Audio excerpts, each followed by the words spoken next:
Here is a detailed list of ingredients for your easy reference, and for additional written instructions, please see the link in the description box below.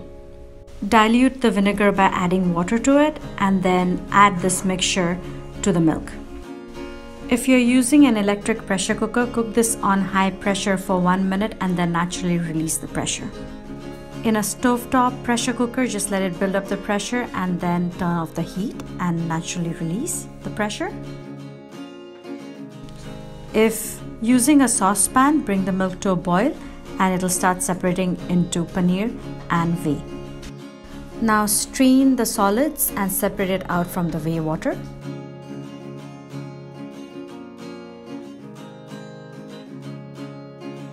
Rinse the paneer to remove the vinegar taste. Drain the water completely, and if needed, place a heavy object to help with it. Paneer is ready. It may be a little crumbly at this stage.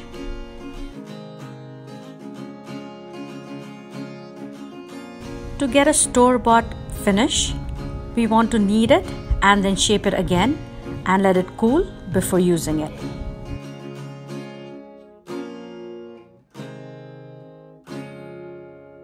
Knead it till it comes together as a dough. This is the time to add any salt or other flavorings in if you'd like.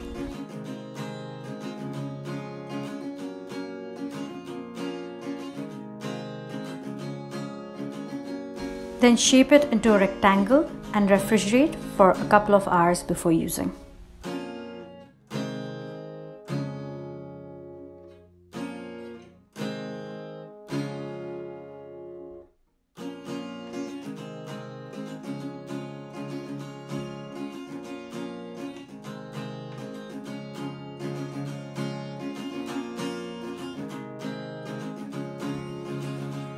Our paneer is ready to use now.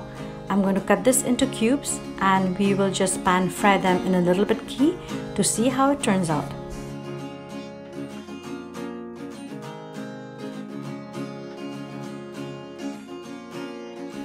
The texture and taste of fresh homemade paneer is unbeatable. Now that you have 3 easy methods to make this at home, do try it out.